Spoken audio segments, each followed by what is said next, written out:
Et alors, donc il faudrait leur donner des cours à ces gens-là en disant, bon, le 10 mai, cours obligatoire d'histoire de l'esclavage. Alors moi, je vous propose, je vais essayer de ne pas être trop long, mais de vous donner le premier cours. Qu'est-ce qu'on peut dire sur l'esclavage? On peut dire que du XVIIIe au XVe siècle, la majorité des esclaves est issue des peuples slaves, d'où le mot tire son étymologie. Les femmes sont vouées à la prostitution, les hommes aux galères. La castration est courante. Peu y survivent. Les principaux opposants à ce genre de méthode sont les catholiques. Les principaux partisans sont les protestants. L'Angleterre concentre tous les signes de participation au grand programme d'esclavagisation. Sa monarchie, très tôt liée au dessein de la franc-maçonnerie, contribue à accentuer les souffrances d'un peuple contraint à un esclavage, aujourd'hui cadenassé dans les amnésies du politiquement correct. Pourtant, cet esclavage non répertorié comme tel s'est développé en Angleterre et s'est montré bien plus cruel que celui qu'ont subi les pauvres noirs d'Amérique. Alors là, il faut accrochez-vous parce que vous allez avoir des informations qu'on vous a jamais données ailleurs que dans le Libre Journal. En 1765, sur 23 enfants employés par l'entreprise St. Clement's Danes, 18 sont mortellement blessés. Ça, c'était le travail des enfants esclaves. 64 des 78 enfants ouvriers d'une entreprise d'Holborn subissent le même sort. À St. John's, Middlesex, 16 enfants sur 18 meurent d'accidents du travail. Dans l'Angleterre du temps, le taux de mortalité de la main-d'œuvre enfantine est estimé à 90%. Les rythmes d'imposés de travail. La journée de travail dure en moyenne 16 heures. Les enfants sont employés à nettoyer des conduits de cheminée, dont par souci d'économie, les foyers ne sont pas éteints. Les accidents sont nombreux, mal ou pas rémunérés. Les petits ramionneurs qui doivent mendier leur nourriture sont décimés par la tuberculose et le cancer des bronches.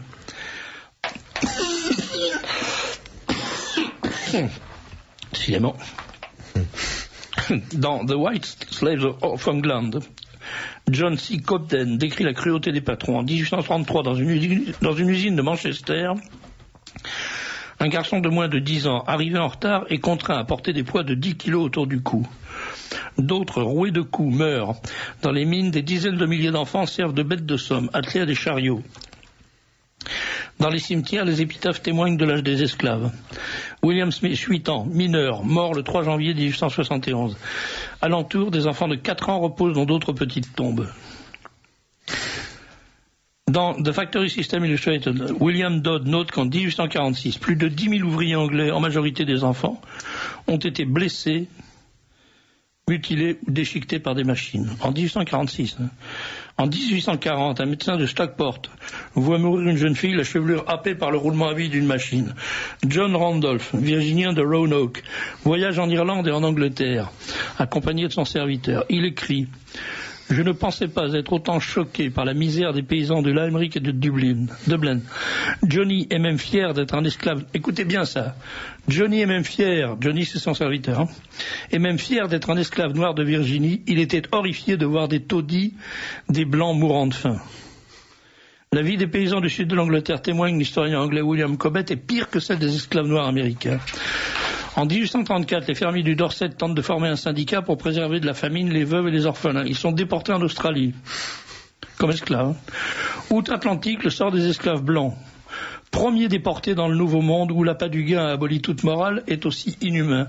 En 1645, dans un courrier au gouverneur du Massachusetts, John Winthrop, un George Downing conseille aux propriétaires qui veulent faire fortune dans les Antilles d'acheter des esclaves provenant d'Angleterre. En 1640, dans les plantations de canne à sucre des îles de la Barbade, actuellement au lieu de la Jet Society, 21 700 blancs sont recensés sur 25 000 esclaves. Vous entendez bien ?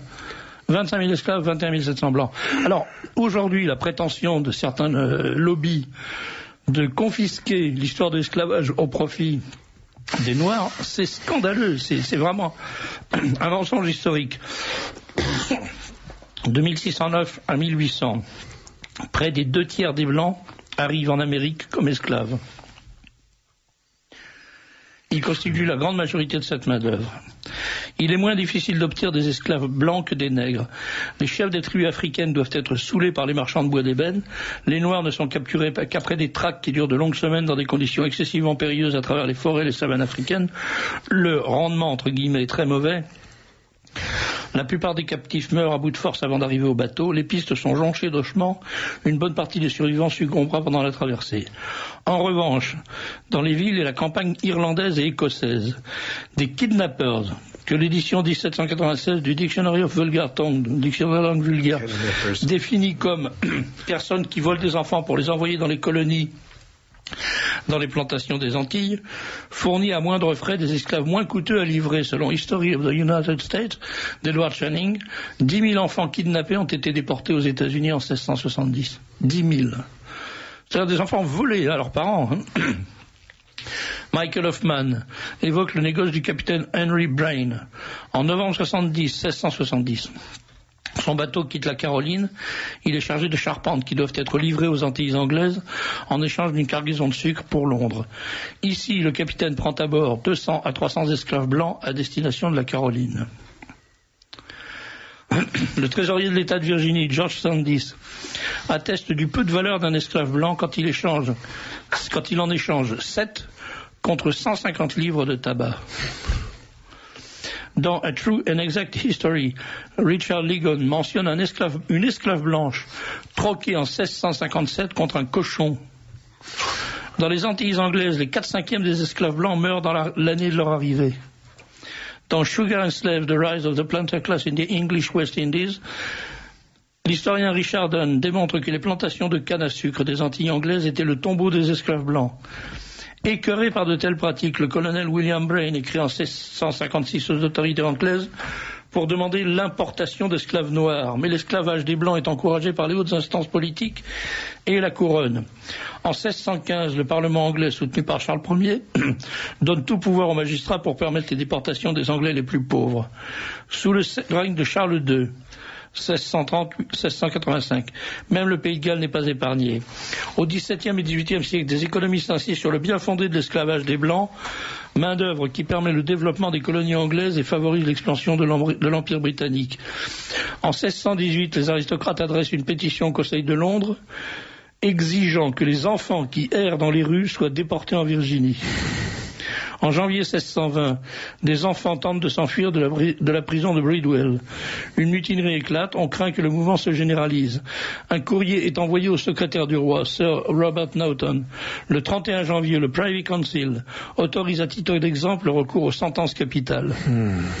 Cela durera jusqu'au XIXe siècle, époque à laquelle, selon Milchild de Hollande, les propriétaires d'usines de Nouvelle-Angleterre militent pour l'abolition de l'esclavage noir, mais exploitent sans vergogne des enfants blancs. Ce n'est pas une attitude nouvelle. Dès 1652, les propriétaires des plantations ont obtenu la légalisation et l'extension du kidnapping des Blancs. Les villes du Commonwealth voient les plus pauvres accusés de mendicité partir aux chaînes aux pieds pour l'Amérique. Les juges perçoivent les pots de vin liés à ce trafic. La part de Sa Majesté n'est pas la moindre. Je pourrais continuer comme ça pendant une demi-heure. Donc, première chose, les premières victimes de l'esclavage, ça a été les Blancs. Et les Blancs et les Anglais blancs, les pauvres Anglais blancs, ou les Blancs pauvres Anglais, ou les Anglais pauvres blancs, qui étaient enlevés par la couronne et transportés aux colonies, à la colonie, c'est-à-dire en Amérique, pour assurer une main-d'œuvre de qualité et résistante à ces gens-là. Et maintenant, qui est-ce qui faisait ce trafic? Alors, je vais simplement vous lire, et vous en tirerez les conclusions qu'il vous plaira d'en tirer, la liste des principaux propriétaires de bateaux négriers qui, de 1702 à 1806, ont assuré le transport des esclaves vers la colonie. Le Joseph and Rachel, appartenant à Joseph et Samuel Frason. Le Mary and Abigail, appartenant à Abraham de Lucena et Justus Bosch. Le Young Catherine, appartenant à Mordecai Gomez et Rodrigo Pacheco. Le Lydia, le Barbados, le Charming Sally, le Anna, le Polly, le Dolphin, le Prince Orange, le Charming Polly.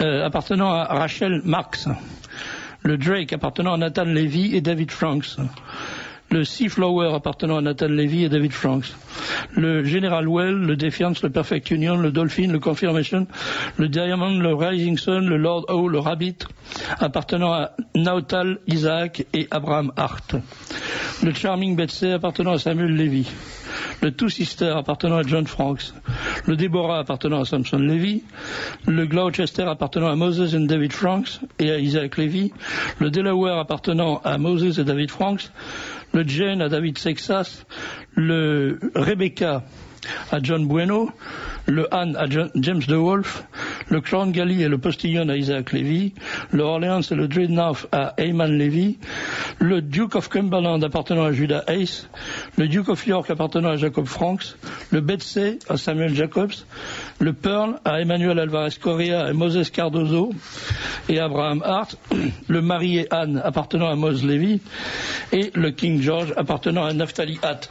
Alors moi je propose que les Africains qui se plaignent d'avoir été victimes de l'esclavage, de la déportation, enregistrent ce genre de choses et se souviennent que ce sont des chefs de villages nègres qui ont vendu des gens de leur propre village ou des villages voisins à des trafiquants qui les emmenaient jusqu'à la côte. Ces trafiquants étaient des trafiquants arabes. Et à la côte, je viens de vous donner la liste des bateaux qui les prenaient pour les emmener en Amérique. Donc je vois vraiment pas ce que la France a à foutre dans cette histoire.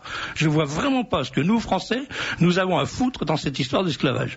Et je me demande pourquoi un président de la République qui est un fou furieux, qui est devenu un dément, se permet de nous infliger une repentance obligatoire pour un crime dans lequel on n'a strictement rien à foutre.